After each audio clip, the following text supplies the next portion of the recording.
All right, it says we'll live. We will give it just another moment or two. Am I loud enough? I can talk louder. No, it sounds good now. Yeah, you just start screaming. Yeah, just I got a loud voice. Yelling the entire time. All right, here we go. We are good to go. Howdy, everybody. Happy Wednesday night. I hope everybody is doing well. As you can see, we've got Big Johnson as always. Unfortunately, 1776 or Bust was not able to join us tonight. Hopefully, he'll be able to return next week. Just had some other responsibilities on assignment, of course.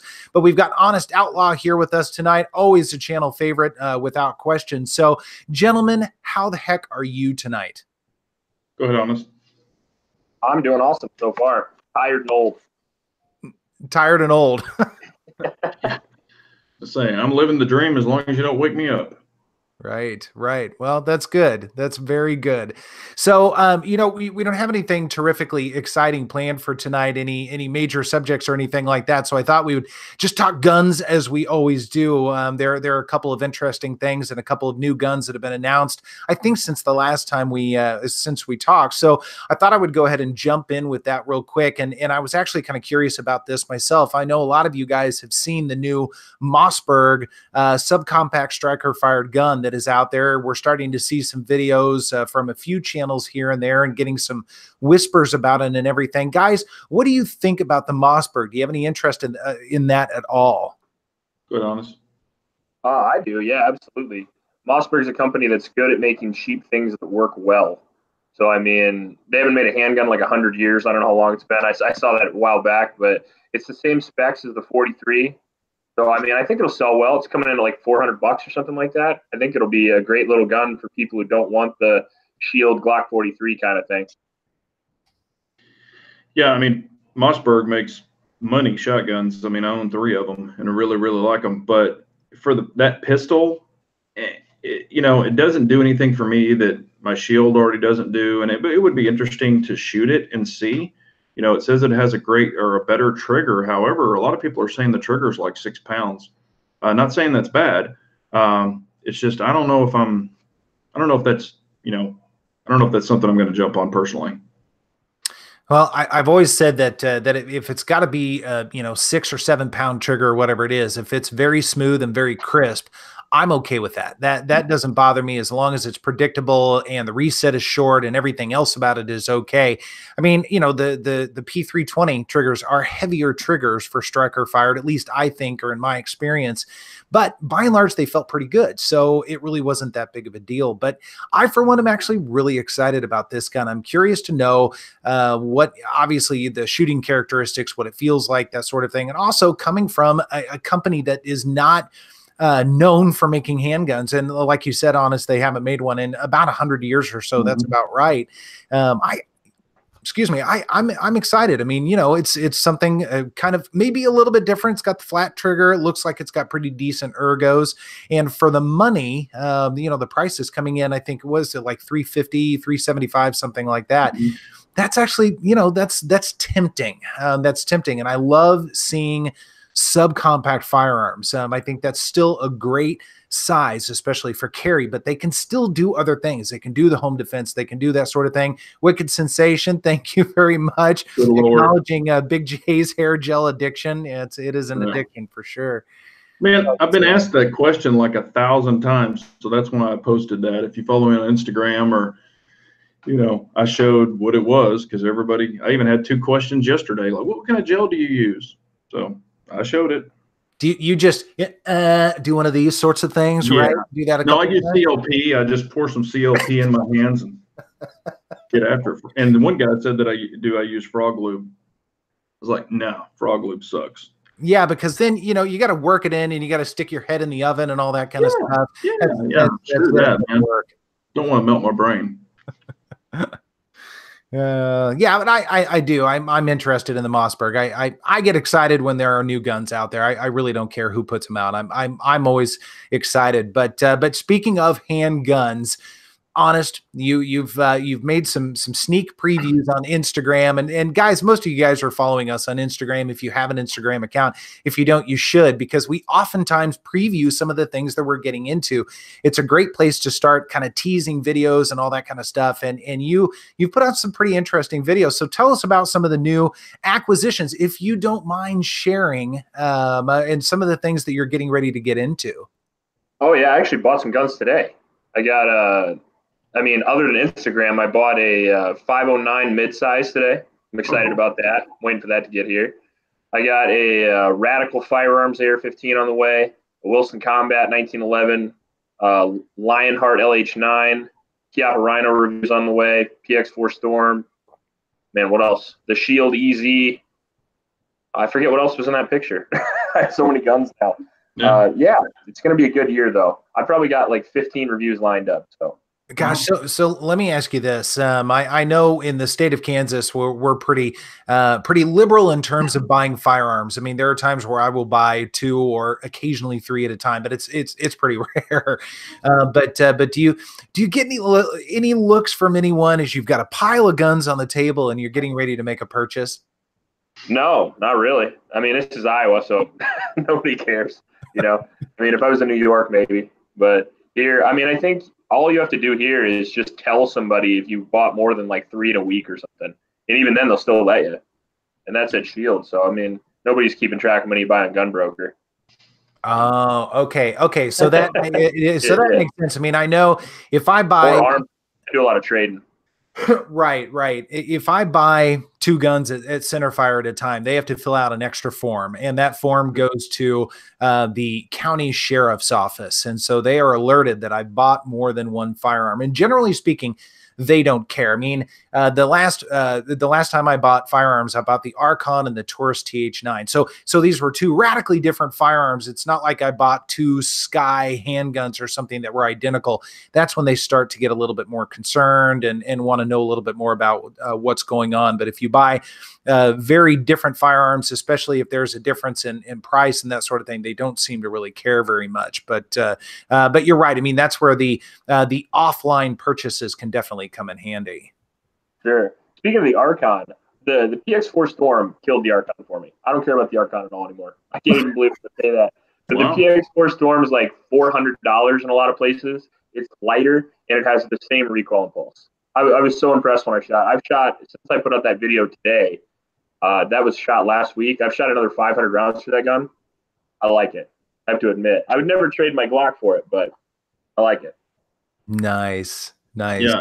In Texas, you know, we could buy 100 guns on 1 sheet if we wanted to. It's not a big deal here. They don't care. But yeah, and you know, as far as the PX4 Storm, you know, they also have the Ernest Langdon edition. I don't know if you've checked on that, but the Ernest Langdon edition Storm is freaking awesome. I've checked. I have. Yeah. I was doing research on it today. Do what now? I was doing research on it today, actually. Yeah, that thing is sites, that low pro decocker and stuff. Yeah, because you and I would like the low pro decocker, because that other thing, man, kind of gets in your way. But that trigger's butter, and the sights are awesome on the Ernest Langdon edition. But they go from, you know, I've seen them for like $680 all the way up to like $1,200. So it just kind of varies, you know, where you find them and when you find them and stuff like that. But they're not cheap. Yeah, there's one on Gunbroker right now that's got like 4 bids on it. It's at $700 already. Yeah, I think the retail around $850 or something, if you can find them. Yeah, that's the problem. That's like the Lionheart too. Good luck finding one of those. I tried to find one for sale to price match it for my review. Couldn't even find one. Yeah. Have you been able to shoot that one yet? Oh yeah, I got 600-700 rounds for it already. What's your opinion? Well, and if you don't have to sneak peek it, but do you have an opinion on it yet? Yeah, I don't like it at all. Yeah, that's what I was going to say. I shot that thing and I thought it was garbage, and I shot it quite a bit. Yeah, it is reliable. In the right hands, it's accurate. So it might, you know, I'm not going to downplay how good the gun is just because I don't like it, but I don't like it. Yeah, I'm not a fan of it either. I was just wanting to get, you know, if you were willing to give your opinion on it. I just thought it was overrated for what the price is. And now they have them where you can get like the gold barrels and all this other stuff. And I was just like, nah. It's an uncomfortable gun to shoot. The safety's in a weird spot. It digs in your hand. Trigger guard is rough. Like everything feels rough, and not like in a good way, like where you'd have a lot of traction to like shoot really quickly. It just feels like a gun that was, I don't know, that was made looks first, and when you pick it up, it just doesn't feel like something you can shoot accurately and quickly. I guess it just feels weird. Well, and also, you have to look at us two holding it too. We're not the average people. Yeah, I suppose. Well, I think you have a little bigger hands than me, so you definitely wouldn't like it at all. Yeah, I mean, I wasn't a fan of it. I was just like it was just very awkward. So, and you would think that having a steel frame on it, the recoil impulse would be better. But shooting next to the PX4 Storm, the Storm had way less recoil. I'm a big fan of that rotating barrel. I can't say that enough. I thought that was a bunch of bullshit, but it works. You'd probably really like the Excalibur. I put my hands on it, and the thing feels. I mean, I know that Bald loves his, but I put my hands on it. And I was like, it's probably a gun I could shoot. But I did shoot. Yeah, I shot his at the farm, and it's pretty nice. It's a pretty damn nice gun. Those Grand Powers are very nice. Yeah, those are my like most recommended gun from like other gun tubers that I talk to, not just viewers, but people tell me to get into that. And I think my FFL has one that I'm gonna get here pretty soon. We'll see. Yeah. I've got so many guns on the list. Now Bald's on the chat. I shot the Excalibur. No, I shot the Excalibur, but he's got another one that's kind of like a carry version, and it was okay. But man, the Excalibur is really nice. Well, which one, Bald? I think I reviewed. It was the P11. That's kind of more. It's almost subcompact. I mean, it is significantly smaller, but man, that thing's a sweet shooter. It really is. It shot good, but it was just small. But the Excalibur just, K100, or I guess it's K100 or whatever. But I think he's got like 3 or 4 of them actually. But I think it was the same one that you reviewed as what I shot, and I preferred the Excalibur. Right. Right. Real quickly, I want to address this. Dennis Jones asked a question, and this is going back to buying multiple firearms. He said, what if you buy from different dealers? That's a different story. So if you bought a firearm and then in the same day you went to the shop next door, it doesn't count because they're filling out completely different paperwork.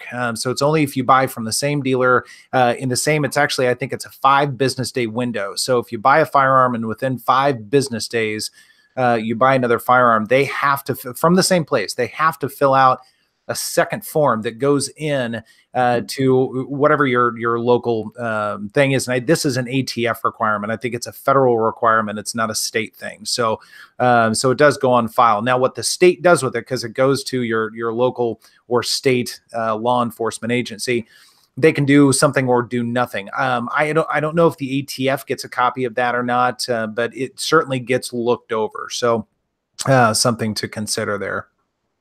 Yeah, because like I said, you can buy however many firearms you want from one person as long as it's done under like the same transaction. But yeah, you go to multiple shops. But that's the great thing about having a CHL or an LTC, license to carry.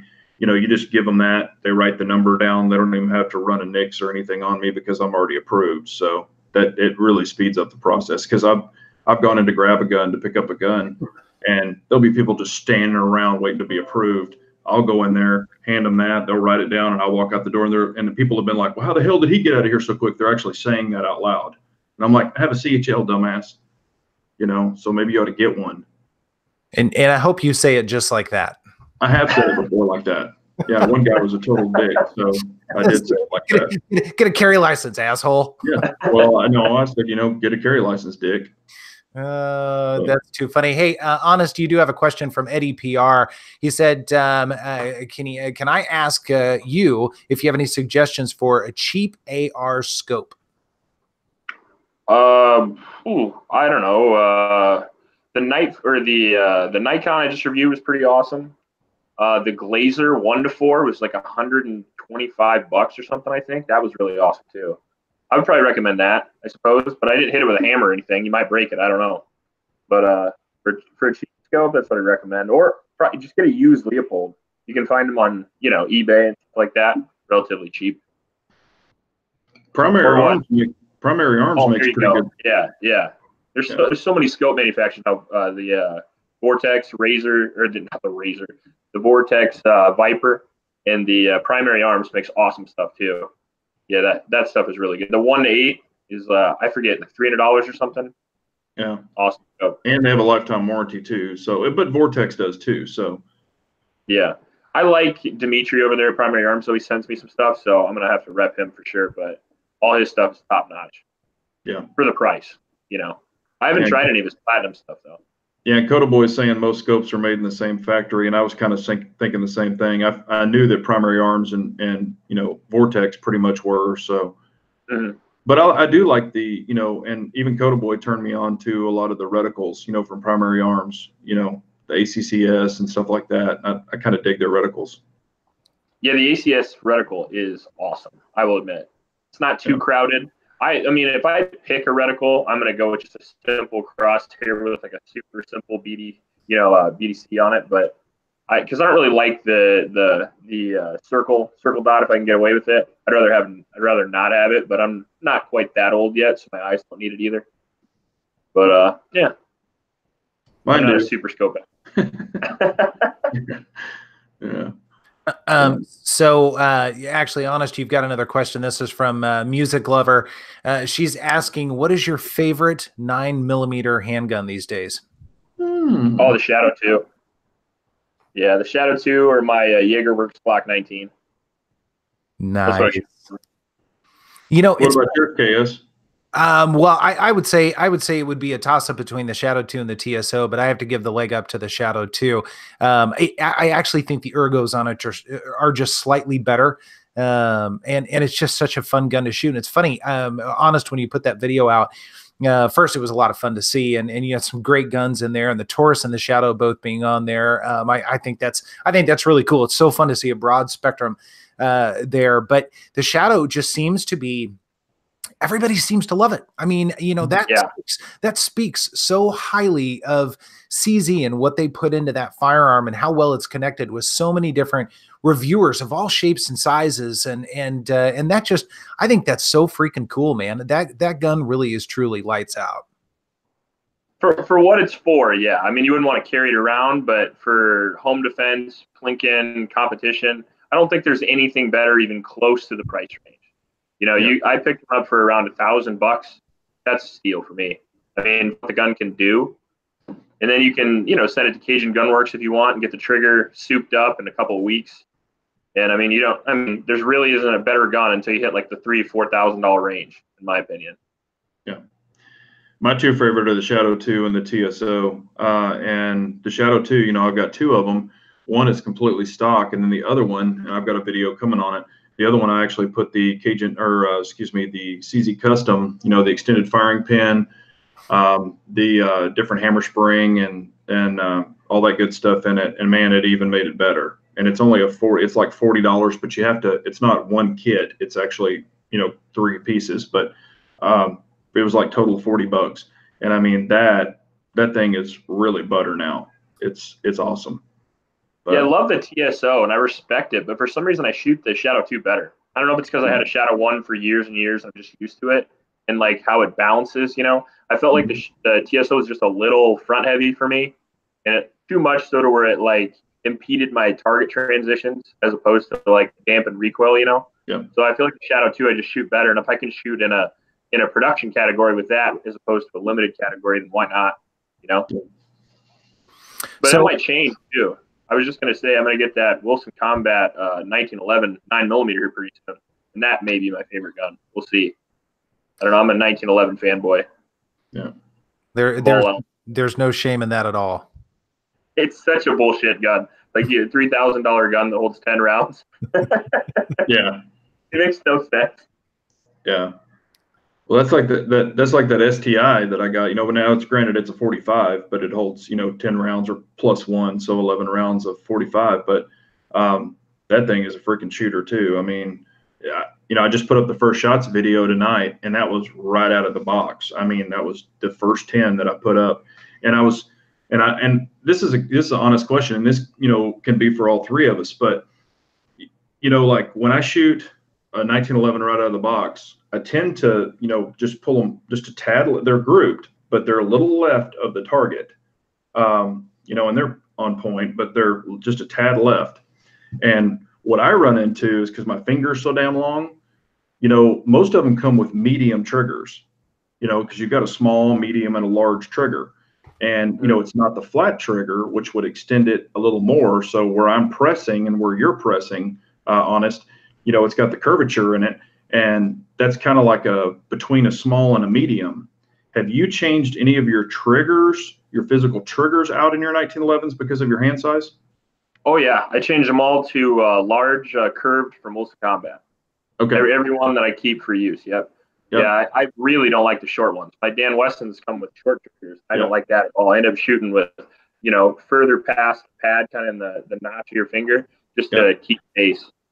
Yeah, because I noticed it when I had the Ed Brown and I had the Les Bear. You know, I had custom ordered those, so they had, you know, the longer triggers. Now I had them flat. I wanted them flat, but I had the large triggers put in them. And, you know, because they were like, what's your finger size? What's your hand size? You know, I had to measure all that shit. I was like, it's going to be large or extra large, trust me. And, you know, so they did it. And I shot those things like balls on. And then when I got this STI, it's a little left. And I was like, it's the trigger. It's got to be the trigger. Because I was like, you know. So anyway, that makes sense because it's a medium trigger that's in it. Yeah, it's common for 1911 sights to be a little weird too when you buy them. Out of all the 1911s I've ever bought, the point of aim is always a little bit wonky at first, and sometimes you have to change a rear sight, you know, to get the height right and stuff like that. But once it is, for me, a 1911 is the most accurate gun I shoot. You know, if I'm going to shoot at 125 or 150 yards, I'm going to try to get a 1911. Either that or the TSO. The TSO is the second most accurate gun I ever shot. Oh yeah, that thing's really accurate. Yeah, and this STI has the blacked out combat sights on the front and the rear. They're completely black, and you know, I'm not used to it because you shoot fiber optics. And, you know, even Josh made a comment. He's like, those are both black. And I'm like, yeah, they're combat sights. And a lot of people say they're, you know, even more accurate, but I'm not used to them yet. I haven't had them for a long time. I've got them on a couple of my older guns that I have, but it was definitely different. You know, when I'm looking in an indoor range, it probably would have been better outside, but it kind of caught me off a little bit. Yeah, I don't really like black on black sights either. I'm not a bullseye shooter either. I like to shoot, you know, accurately, but at speed. And for me, it's so much easier to have a high def sight of some kind, right? Like an orange ball or a fiber optic, green, red, doesn't really matter as long as it stands out. So you're not working so hard to focus on the front sight. Just take something out of your mind. You can focus on trigger control and, you know, sight alignment, breathing, all that stuff. You know, it's funny you mentioned that. I'm getting ready to release the Taurus TH9C video this weekend, and did some range work with it over the past couple of days, and I ran into a problem, and I was watching the footage as I was starting to edit the video, and even noticing it at the range that.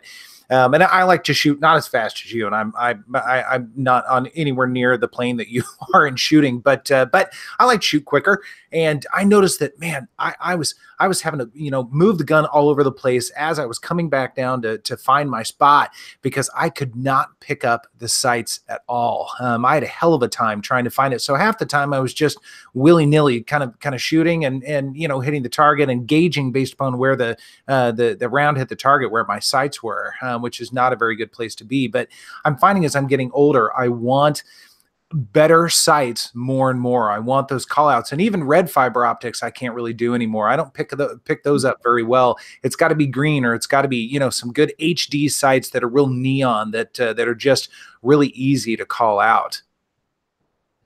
Yeah, you can fix that with some orange nail polish though too. You know, I used to do that with my old guns. Yeah, you steal my wife's nail polish, throw a little dip on there, and you can take it off when you sell it. Yeah, gotcha. I've done that to a couple of guns. You can go to Dollar. I bought it at Dollar General or whatever dollar store, and they were like $1 a bottle, and it's bright freaking orange.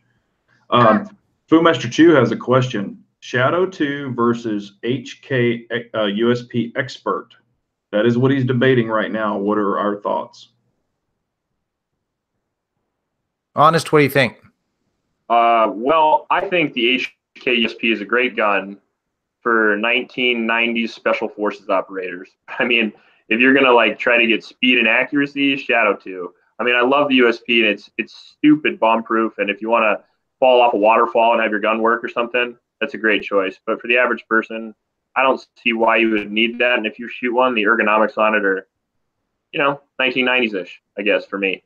I think it's just, you know, a classically cool gun, but it won't hold up the Shadow 2 if you shoot them both side by side.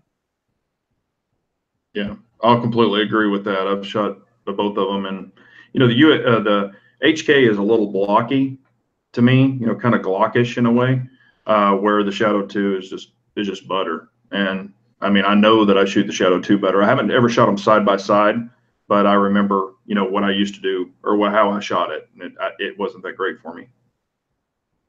Yeah, I have no experience with that particular HK, and I'm a fan of HK. I think they put out some fantastic firearms, but I am in the same boat. I mean, the Shadow 2, it's just tough to beat that gun. It really is. But between the shootability, the ergonomics, the trigger needs no work. It's fantastic out of the box. That reset is so short and crisp. I mean, even in double action, it's minimal effort. And somebody was saying a little while ago that the Shadow 2 makes you look like a better shooter than you are. And I need all the help I can get. So the Shadow 2 is a savior for sure.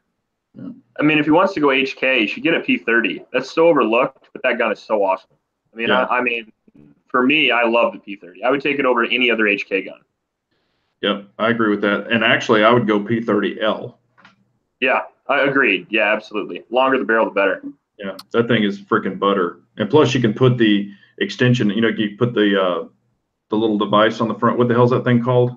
Oh, the match weight. Yeah, that thing is freaking. To make it look cool. Yeah, it's freaking awesome. I love that gun. John Wick special. Yeah, when I shoot that at the range, people are like, "What is that?" Yeah. I got that thing at a gun show for I don't remember, like $500. It was a steal. Yeah. Yeah, that's an awesome gun. Yeah, and there's another question here that we all need to kind of address. Will the Steel Q5 challenge the Shadow 2? And I know he's probably talking about the SF. Yeah. Yeah, we talked about that before, but yeah, I don't think it will. I think for some people it will, but I think the grip's too short. I think that when you put a magwell on, it's going to scrunch your hand. I think the borax is a little too high. And I think the price compared to the Shadow is going to be a little too high as well. I mean, it's coming in at $1,500, so a year from now it'll be $1,200. It'll still be higher. I bet I'll really like it. I bet I'll love the gun, but it won't. I don't think it'll dethrone the existing competition guns. What do you think, KS? Well, I did the Q5 match, the polymer one. I think it was in 2017, and I really enjoyed the gun. I think it's got a great trigger. I mean, it's fantastic. So I might do the steel frame this year if I can try it, because I'm curious. If nothing else, I'm curious to know how it feels. And a lot of people have been drawing the parallels to the Shadow 2. And I was thinking about that as well. As I saw, I think Graham Bates has done a couple of videos on him. I like his channel, by the way, quite a bit. And so I'm curious. However, I was watching, I think it's Kentucky Gun Company, maybe. I think they did a little quick view. They do some of those kind of sneak peeks. And I was watching the trigger pull on that, and it's always hard to tell on camera how it really feels. But it seemed to me that the pull was okay, but the reset seemed way longer than a PPQ should be. PPQs normally have stupid short resets. I mean, almost dangerously short. And it didn't seem like that was the case with this steel frame. So I'm curious about that, because I love a really short reset. I mean, if you want to shoot fast, you got to have a short reset. I mean, that is the best way to stay on target without your gun going all over the place and that sort of thing, if you have unsteady hands like I do. So I'm curious about that, but I think it's a good looking gun. Now, Honest, you mentioned the magwell. I'm a fan of magwells. I've got one of the polymers here, and I've started putting magwells on pretty much everything I can, because I've got smaller hands than you guys do. I wear large gloves, but I don't wear XXX like you guys do. And so for me, this makes it so controlling the gun and that muzzle flip, there is so much less, because I can put a little bit of pressure down here and it hooks the gun. And so it just gives me a little bit of leverage and a little bit of an advantage. The Canic is the same way. I've really found that I enjoy these magwells, and it's an advantage. The loading the mags faster, which is what its principal design is for, I get. For me, it's the ergonomics of it. But I guess you do have to have a certain size hands to really be able to benefit from that, without it just kicking your hand out all over the place. So I don't know. I'm curious. Will it give the Shadow a run for the money? I don't know. You make an excellent point about the price. It is overpriced. It really is. I mean, there are other steel guns. That's the problem, is that it's going to run into competition that it's never had to before. Like the PPQ has a phenomenal trigger compared to a Glock or an M&P or something like that. But if you're putting it up against a Coon single action 2011 trigger or a CZ Shadow trigger that came from CZ Custom, I mean, that's a big difference, you know. Like those triggers are barely any poundage. They have amazing resets. I mean, they're putting it in a pool that I just don't know if it can swim in. But I could be wrong. I'm definitely going to get it for review because I want to see. You know, I've been wrong hundreds of times. So, I may be wrong about it all. And I mean, I actually put my hands on it this week. You know, the steel frame Walther Q5. And, you know, if you look at the Instagram picture I've got, I mean, I can't even get my pinky on it. I mean, it's so the grip is 15 rounds, which is ridiculous. You know, where I don't have that issue with the CZ. And I did not have a loaded mag in it, but man, I was holding it. It was just, I mean, it just felt like it just wanted to fall over, which could help for recoil. I mean, it could really dampen recoil. And then if you look at the production, you know, they've just released, a matter of fact, Humble Marksman put it out. If you look at production of all the pistols they're running right now, CZ is kicking everybody's ass, and it's the Shadow 2. You know, and the price point on it is unbelievable. And there were some, you know, Glocks, of course, but Walther was way down there. You know, and I think CZ has like 30, I think it was 32% share or something. I mean, they're like way up there. So I know that Walther, and I told Humble this a long time ago, I said, Walther wants to jump in and try to compete. That's why they're coming out with it, with Shadow and some other guns.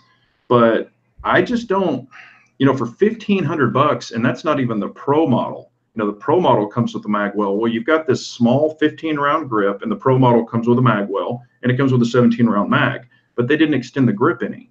So now, like you said, you're going to put the magwell on there, and then what am I going to get? 3 fingers on there, and then this one's going to sit on top of the magwell? I mean, and not everybody has hands like I do and you do, but it freaking a lot of money, you know, for, you know, and I guess people are going to try it and see if they like it, but I don't know. I wasn't super. Now the trigger, like to answer KS's question on the reset, I didn't think the reset felt bad. However, it did not feel like the PPQ polymer version. So it did have a little bit of extra give in it, but the trigger was still nice. And I'm not disqualifying the gun. It's just not anything that I would be jumping on personally. So that begs the question, though, if this gun is primarily for competition, which surely it is, wouldn't you want, and honest, correct me if I'm wrong, I mean, you've got more experience than the other two of us here, but I would think you would want that incredibly short, crisp reset on a competition firearm, wouldn't you? Oh, you definitely would. Yeah, short as possible. Absolutely. Yeah. Shortest distance you have to travel, the quicker you can go.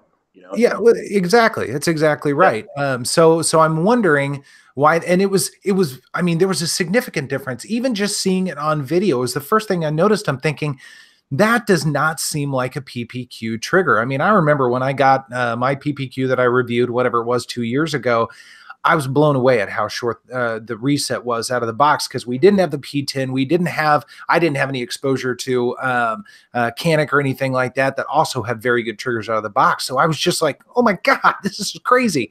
And it just, that the steel one, it didn't seem to be the case, which is just really shocking to me. Yeah, that could be quality control too. You know, the common theme these days is to put a gun out as soon as possible before they've worked out any kinks whatsoever. You know, so I don't know if Walther would do that, but that seems like something they would 100% work out, because the PPQ's claim to fame is their trigger. So, I mean, I would be surprised if they would put out a gun that had a worse trigger. You know what I mean? Like, that seems like it wouldn't be very good marketing. But I don't know. You know, I get worried about that stuff, because I've had like 3 or 4 guns now that seemed like they needed a year longer R&D before they should have been released. And that seems like they just keep doing that and doing that every single year. You know, maybe the gun would be done in 3 months, but they have to make the shot shows that they threw one together. I don't know. That's just a guess. Yeah, that's true. Now, I did find the gun that will fit your hand and my hand perfectly. No issues. And actually even have a little more room, is the CZ P10F. That thing is freaking excited about that. Yeah, even with my hand on it, I had probably that much more grip at the bottom, and I was like, that thing's freaking awesome. The problem I had with the C is that the grip was too narrow towards the trigger, you know? So I found, you know, I could stick my whole finger in there. I wish I would have had like a back strap that it came with to give yourself a beaver tail or something, like kind of the Glocks do. But Yeah. other than that, it was a phenomenal pistol. Yeah, because you run the large backstrap on your P10 also, right? Yeah, and I run on my Glocks too, the large with the Yeah. beaver tail. Yep. Yeah, because I was really wishing that CZ would have came out with an extra large for the P10 because the large is still not big enough for me. Now I can make it work, but I was like, I even called CZ and asked them if they had an extra large or if they even made a larger one, and they said no. Yeah, I think the most of the complaints about the grip are on the low end. If you talk about people that shoot Glocks, most of the time they say the grip is too big, not too small. So I think they're trying to just play to the majority, which makes sense. Oh yeah, definitely. Yeah, I need to wrap it with duct tape or something, make it thicker. Right. This is a question for all of us. In all seriousness, now he's saying Big J carries a 2.5-pound trigger, and he couldn't live like that, having to hold in all of his farts all day, so it wouldn't go off. But and I get asked this all the time, and y'all probably do too, since we run a lot of competition triggers and we run light triggers. Do you worry about carrying a trigger that is too light? I guess not really, but I don't really carry any competition triggers to begin with. When I carry, my trigger's almost always stock. And just for whatever reason, if I do anything, it's like a ghost 3-pound connector. But I mean, if you put that in a Glock, it's not going to be 2 pounds by any means. But I mean, the lightest trigger I've ever carried is probably a 1911 for sure. But the 1911's got a grip safety and a manual safety, and then the biggest safety you're supposed to have is good gun handling and a quality holster. So that's like 5 levels of fuck ups you'd have to have before you shot yourself. Yeah. So I mean, to me, it doesn't bother me. Okay, what do you think about it, KS? It doesn't bother me very much, except when you get down below like 3.5 pounds. That's kind of my limit. And really, ideally, a good carry trigger for me is a very smooth, crisp 4.5 pounds. That's about kind of the Goldilocks zone for me. But when you get below about 3.5 pounds, I struggle with that a little bit. And it's not so much a safety concern. I mean, if you're practicing all the good safety things, I mean, you're going to be as safe as you're going to be. Keep your finger off the trigger and all that. Make sure you don't have any obstructions or anything. But the thing that I worry about is obviously in a stressful situation. I mean, you're kind of going crazy, right? The adrenaline's flowing. You're down to basically bare functionality because so much is going on, and the tunnel vision and everything else that I imagine. And I've never been in that situation, but I can only imagine. That's where if you just touch that trigger, we've told the story about me and the TSO. It'd be the same thing with I was there. I know, right? A 2.5 pound trigger, something like that.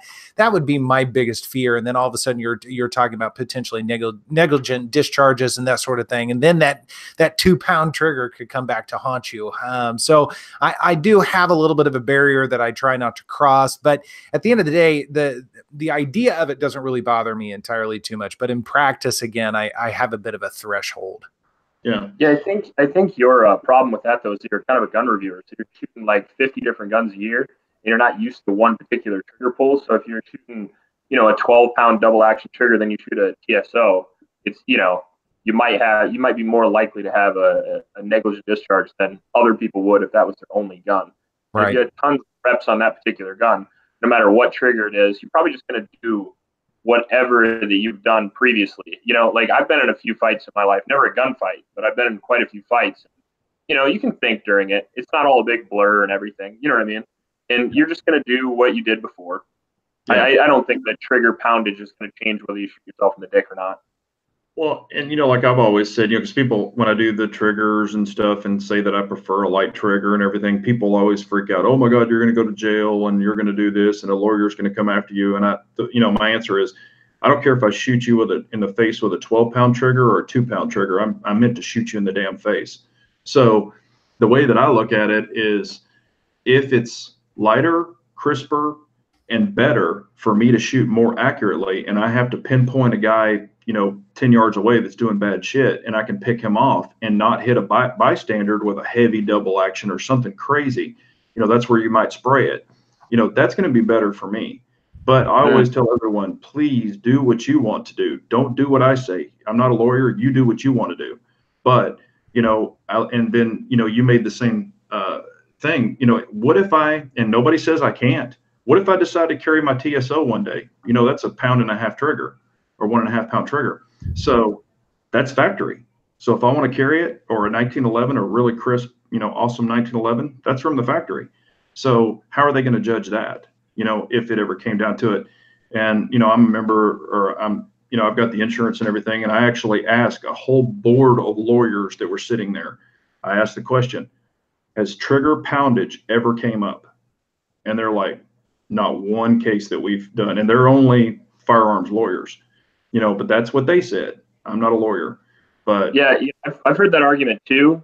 And I would agree with that. I think a lot of times the customizations that people talk about, that'll get you in trouble, is, the stuff like the writing on the grips, I came here to kill and that kind of thing. You know what I mean? Like that stuff can sway juries. yeah. So, I mean, like that would be or like if you painted your gun pink and maybe the person could make an argument that he didn't know it was a real gun. You know what I mean? So stuff like that would be a problem. Yeah. Smile and wait for flash. Yeah. I wouldn't. Yeah, that's not a good idea. Yeah. I wouldn't have any of that kind of stuff on my gun, but that's why all of my guns have gold accents on them. Right. Yeah, to match your teeth. I try and just class everything up just a little bit. It's all gold. So that way, if I ever have to go to trial, everybody's like, ooh, gold. It's fine. It's fine. Yeah. Pimp daddy. But I got a gold barrel in my carry gun too. And it all comes down and I mean, like when you draw your pistol, you keep your finger flat. You're not doing this, just keep your finger off the bang switch, and I know under stressful situations, people have said that, the stuff can happen, and that's true that it can, but if you always come out with a straight finger, as long as that's kind of the problem I have with appendix carry a little bit is like if you've ever done any combatives with a handgun, the only time I'd ever be really worried about shooting myself appendix is like if somebody's fighting with your gun. If they got a hold of your gun, when you have a hold of your gun, you can't control their trigger control, So, I mean, that would be the only situation I would see it if somebody's fighting you for it. The likelihood of that, what is the likelihood of you being in a concealed carry situation to begin with? Super low. And then having somebody fight you over it. I mean, I'm sure it happens, but, lightning hits people twice too. Yeah. So, I mean, it really depends on what you're comfortable with. Yeah. Yeah. And like Nico Bear says, just shoot sideways and you're all good. Right. There you go. Yeah. Well, I figure we've been talking for quite a while and we haven't answered very many questions. So I was trying to kind of scroll through and then I had to reset my page here. So guys, if you've got some questions, be sure to bring them back around. I want to make sure that we cover everything just in case anybody's got some good stuff here. Now, I did have a question. Big Johnson, you were saying something about distance of shooting in a concealed carry situation a little while ago. So I was curious to you guys, we occasionally get comments, we all do, from people that say, how far away were you shooting? Oh, I was doing a review at 7 yards. Let's say, oh, 7 yards, that's nothing. You should be practicing at a minimum of 12 yards or 15 yards or 25 yards or whatever it is with a handgun. I'm talking with a handgun. So what to you is the threshold of comfort in terms of taking a shot under regular circumstances? Obviously, there could be extenuating circumstances, but if you're in a place where there could be other people around, what is really, what are your thoughts on length of shooting in one of those types of situations? Go ahead. Well, I think the averages they come up with are the middle of extremes, right? So I mean, if a lot of those statistics they come with, inside 7 yards. I say that a lot too, but the reality is that stuff happens at longer distances, and whatever you're comfortable with shooting, if you're under stress, cut that in half, So if you feel like you may have to take a shot at 25 yards, I would like to be comfortable at 50. You know what I mean? So I just think, why not train further away if you can, I mean, what's it going to hurt? Yeah, no, that's true. I mean, I look at hopefully in a situation, and I always think, people, and I've had questions too, where people say, well, you're only going to shoot a bad guy within 3 to 5 yards. And I'm like, okay, have you ever been to a mall? Have you ever been to a hospital? Have you ever been to a big ass area? You don't know. I mean, hopefully you would seek cover and then you would, shoot from cover or at least get behind something. So you're not just standing there going, hey, shoot me. So like at the range or even outdoors when I can shoot outdoors, I would probably say the farthest I truly train would probably be 20 to 25 yards. I've shot from 50 before. Hell, I even shot from 100 with a pistol, but I'm not super accurate with it. But I don't, hopefully if that ever happens, I'm going to have a rifle. But, I feel very comfortable within I'd say 20 yards, I feel very comfortable. But yeah, 10 to 15 yards that's no problem. I mean, I'm saying, and then also, and I don't know how y'all feel about this, but like when I shoot, I try to get within a fist-sized group under no stress, because I look at it this way: in a stressful situation, it could come to a hand, an open hand, or a little bigger, but I'm still going for the thoracic area. I mean, that's the way. My grandfather always taught me. He'd use the fist and say, "Yep, you're good." Because under panic situation, it could be larger. So that's the way I train personally. People can do what they want to do, but that's what I do. You know what I find interesting about people that say they train just from 3 to 5 yards, though? I find it interesting on how they train. Because you'll meet those same people, and the way they train is they'll go to their local indoor range, they'll take their pistol out of their box, they'll shoot 50 rounds at 5 yards, they'll put it back in. And like you're using none of the skills you would use at 5 yards. If you're going to shoot somebody at 5 yards, he's going to be moving. He's probably going to be moving at you. You guys might have already been grappling. The most important thing is going to be getting it out of whatever holster it's in, removing the garment. Maybe most likely firing for retention. I just think it's when people talk about self-defense shooting, I wonder sometimes if they know what that stuff looks like. All you have to do is YouTube that stuff and see how chaotic it is, and how unlikely you are to be. There's some situations where the guy turns around and you have that perfect shot, but I mean, why not train for the worst case scenario? It's fun anyway. You know what I mean? Why not shoot tons of rounds and tons of different situations? And the other thing I hear a lot about range is I hear, well, I can shoot 3 inches at 7 yards, so that equates the same as shooting at 200 yards. Mm-hmm. But it absolutely doesn't. Like, if I shoot long range with a pistol more than most people, I think, because I have the ability.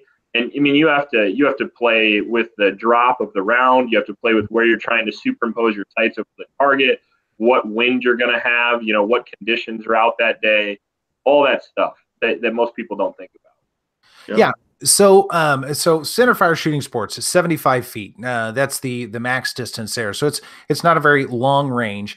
And I'll occasionally throw a target out there. I don't do it on film because you can't see the target. It's not even worth trying. Plus, I'm sitting there, bing, and then I'm trying to figure out where the bullet landed, and then bing, and then there's no reason to film anything like that. It's not like the outside scenery you've got, honest. But I've analyzed that a little bit because I've thought about this. I've thought about what's the kind of distance that I realistically would be comfortable taking. And I'm in a city environment, so there are people everywhere here. It's not out in the wilderness or anything like that where you might be sort of alone and you can be a little bit more willy-nilly with your shots. That it's not the case here. And so as I'm lining up my sights to the target 75 feet down the range, most of the target is covered up by the sights by that time. Not all of it, obviously, but I mean, you're getting to a point where I don't know where this is going to hit because my sights are covering up most of the target. And so I totally see what you're getting at on this. I mean, having to count for a bullet drop, but then also having to account for the fact that you probably can't see that target hardly at all. 150, you can't see it at all. Well, yeah. And so then I come back to the argument. I mean, what's the comfortable distance you would actually take a shot in a real situation? And I think anybody who's saying beyond even 25 yards, I maybe I don't know, but to me, no, that's not even an option, especially in this type of environment that I'm in. It would be far more close quarters, and that's just the 25 yards. Better either run forward or backward. You know what I mean? You better run closer to get a better shot, or you better run the hell away. Yeah. And I think a lot of juries probably would say, why did you take that shot? Why didn't you just run away? You had enough distance, you could have ran. Yeah. And so it's kind of an interesting thing. There's no right or wrong answer here. It's just kind of an interesting philosophy. And I said we were going to answer some questions, and then we got kind of in that, but quite a few people actually asked some questions. So I got to scroll back up there. Big John said, if you see any, yell them out. Yeah, I can't look at them. My internet connection's so bad. Every time I try to turn off, and my thing freezes. So I did find one. Knuckles is asking about any thoughts on the Wilson Combat Beretta custom carry package. I think if you really like that, it's the way to go. I mean, if you really want to carry a 92, that's where it's at, I would imagine. I've heard lots of great things about it. And, my only detriment to the 92 would probably be the trigger and the overall ergonomics. I still love the gun, but yeah, it's not my favorite gun, but the Wilson Combat would be the way to go if you want to carry it, I would think. Okay. Big Johnson, what do you think? Yeah, Wilson Combat makes, anything they make or kind of put their stamp on, it's a hell of a gun. Yeah, compared to their 1911s, their Berettas are fairly reasonably priced too. Yeah. Yeah, and but one gun that, and I've even played with the trigger, because Harry and I were at NRA SHOT Show, and the Beretta, or excuse me, the Glock, Wilson Combat Glock, I was like, yeah, kind of played around with the trigger, and it had, really cool grip, and they'd done some stippling and slide work, but I was like, What'd you think of the What'd you think of the stippling? I was interested in that gun. What do you think of the stippling? Was it very aggressive or just kind of? Not at all. That's what I was saying. I think it's more aesthetic, like the lines and everything, you can see it, but when you hold it, I was like, I think a really good stipple job would, actually serve a better purpose. Now I know for looks and aesthetic, because Wilson, man, anything they make, it looks nice. I mean, sure. I was hoping it'd be like M&P or 2.0 kind of. You know what I mean? That's what I was hoping. It's not like that at all. The 2.0 is better. So that's I'm the classic Glock guy. I'm hoping Glock turns into M&P. Yeah. Well, and I meant, like you could take a Glock and you could kind of Gucci it up and do what you wanted to it and still be cheaper than the Wilson version. And I'm not saying if anyone has that gun, it's a bad gun, because I personally never shot it. I was, only playing around with it. And for the price on it, I was like, now everything else they make, oh yeah, it's butter. I mean, they don't make, and also the Glock slide, when I was playing with it, I thought, oh man, they've really put, it's all polished up and everything. And it kind of felt like a little bit smoother Glock, but I thought it was going to be really, really nice. And it wasn't. And I can't even remember the price on it. I know it's not cheap, but I can't remember the price on it either. All right. Yeah, it's hard to buy pre-made Glocks these days because there's so many companies out now that do such a great job, like Jaeger or Loki Tactical, or for reasonable price. Yeah, some of them do it for very little. Zafiri Precision, they make some fantastic slides and other parts, and they're not very expensive at all. So there are definitely some options. We do have a couple of other questions, and I know we're running out of time here before too long. Scott Kinley was asking, how much do you practice shooting one-handed? He says, I rarely see people at the range doing that. Well, you should do it a lot, because, again, if you Google actual self-defense scenarios, it happens a lot. You're going to be grappling with one hand, pushing them away, holding a baby, holding whatever you're going to have. It's not uncommon. The one thing that I don't practice a lot that I should, because you do it in competition a lot, it's switching hands, from right hand to left. Because in reality, you'd never do that, because the only reason you switch hands is you got shot and then you drop the gun and you go pick it up most likely. But yeah, that's one thing I really should practice more, is just for USPSA or IDPA. Yes, and I don't practice it enough, and that is probably my, I'm fine one-handed with the right hand. It's not that bad. My left hand, holy shit, I throw like a sissy with my left hand, and I can't shoot a gun worth of shit with my left hand. Or not. I could hit I could probably hit a body, but as far as hitting small targets or A zones, no. Yeah, my buddy fixed that for himself. He had to shoot left-handed. For whatever reason, I forget what he was trying to do, but he carried his gun on the left side, about a left side left side holster, and he started shooting with both hands with his left hand, and he got way better. So that might be something I could use someday. Yeah. Huh. Interesting. Off camera, I do a little bit. I don't do anywhere near as much as I should. And I am far better actually with my weak hand than I am with my strong hand. And I'm sure there are just some biases that are built in with your dominant hand. I find for whatever reason, I can shoot a little bit better with my left hand. But yeah, I don't do that anywhere near enough. I should do that more. And I think part of it is that there's a distinct disadvantage. I think, and this is so lame, but I find it to be true, that being a reviewer, I've got the cameras with me almost all the time at the range now. I maybe go to the range twice a month, just to shoot. And I try and get some real practice in when I don't have the camera and I'm really trying to do drills and drawing from holster and that sort of thing, which I can't capture very well on camera. But I'm not doing that as much as I should, which is really bad. Yeah. You can make up for that with dry fire too. That's what I usually do. I probably, I was going to make a video on how to be a better pistol shooter at some point, but basically all it is practicing all the stuff dry fire and then just making sure once a week with actual live fire. You know what I mean? Yeah. Just aim at light switches, things like that. I do so much dry fire. It drives my wife nuts because after she goes to bed, she hears the clicking of the hammer dropping. It drives her insane. Thank you very much, MD Polo. He donated $4.99 to the cause. So thank you very much. Thanks. Yeah, of course I travel a lot. I mean, I'm out, this week too, and I'll bring my guns with me and stuff. And you're sitting in a hotel room and you can watch TV or you can watch YouTube or you can dry fire. So sometimes, I'll, if it's my carry gun or if I bring another gun, I'll unload it, start dry firing it. And I remember I was in Oklahoma and I was dry firing, and doing all that stuff. And you could hear click, click, click, click, click, and anyway, and it was real quiet because it was late and I was up late, and whoever was next door was banging on the wall, and I was like, damn, you can hear me dry firing, but yeah, it drives my wife crazy too when I do it. She's like, go somewhere else, go outside or go in the garage. Yeah, it drives her crazy. Yeah, the basement, I have like IPSC targets set up on one wall too. Yeah, if you ever come to my house, you'd be like, wow, it's not hard to guess what he does for a living. Yeah. It's shit everywhere. Yeah. Yeah. Yeah. So yeah, we're definitely close. We are definitely close. Keith, unfortunately, actually, I don't think any of us are going to SHOT this year, correct? I know I'm not. No, I'm No, not. I think I'm gonna go next year though. Yeah. It'll be my I will definitely be there next year. That is a goal. So next year we're going to try and have a big powwow at SHOT if we can. But guys, let's kind of wrap things up here a little bit. So what is on deck coming up over the next couple of weeks for you guys? Good, honest. Oh, I got a bunch of stuff. I got the Chiapa Rhino review, the Lionheart review.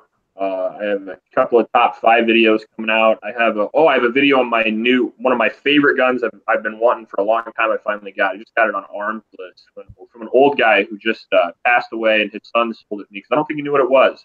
But it was a Winchester 1897 trench gun.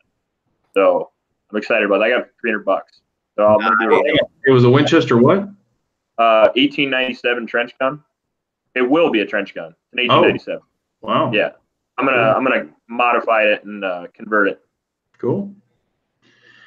Yeah, I've got I just dropped the first, pretty much it was the very first shots with the STI 50 SS Tactical, and I put a lot more rounds through it that day, and I'm really liking the gun. And I've got more of the tabletop and my opinions on it. Got that, and I've got some stuff that was sent in that I need to get reviewed, and just standard stuff. So that's kind of what I've got coming up. So what about you, KS? So I debated whether I was going to do this or not, but since such a great crowd out there tonight, I'm going to do a sneak peek. Ooh. At the first rifle ever for the channel. The build is done. So the first video will come out and it will not look like that. It will look something very different from that. It's a 3-part series. And so we start just by talking about the parts and everything. And it was crazy cheap. I mean, crazy cheap, like Glock 19 cheap. So I can't wait to talk about that and the experience and everything. And a pistol or a rifle? It is a pistol. Watch that on YouTube. I have like 80 comments. Right. I know. I'm gonna have to get used to saying that. You guys will know when I put out the first video that I'm the biggest noob on the planet when it comes to ARs, pistols, rifles, whatever the case may be. So I am the uneducated, and everybody's going to be schooling me. In fact, the sites. BUIS stands for backup iron sights. You guys are going to have to keep that in mind. And I do know what that stands for, but I think at one point call them BUIS sights because I'm not used to the lingo. I know what they are. I know what they do. I mean, I have had a rifle before, but it's been a very interesting experience, but I've got the bug now. And so you guys are going to see a lot more long guns this year. I'm going the opposite direction. That's an expensive bug. Yeah, I cannot wait, man. I mean, this is going to be a lot of fun, and it's going to be expensive, and I'm going to have to sell my house and get a box, but but it'll be fun. Yeah. Oh, and the Lancer L30, I will be taking some shots with it very quickly. Matter of fact, some stuff arrived for it while I'm out, and so that'll be done very quickly. So I'll be able to get that out and shoot it. I'm excited about that damn thing. How's the recoil on that? Have you shot it yet? I haven't even shot it yet because I haven't had No? any glass or any of that kind of stuff, and it's been dry. I mean, I'm walking around the house with that rifle, and my wife's like, "What the hell what are you walking around with that big old thing for?"